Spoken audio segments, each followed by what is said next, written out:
When you find it's not cut well, it's time to change the blade. It's not very good. You have to change this blade.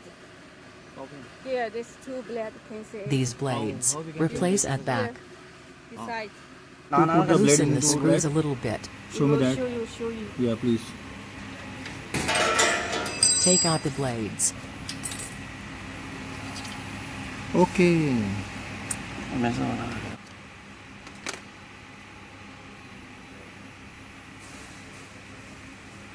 Get new blades and put inside.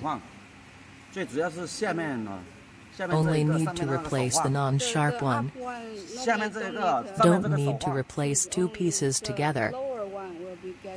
And the blade below is replaced more frequently. Normally you choose the lower one.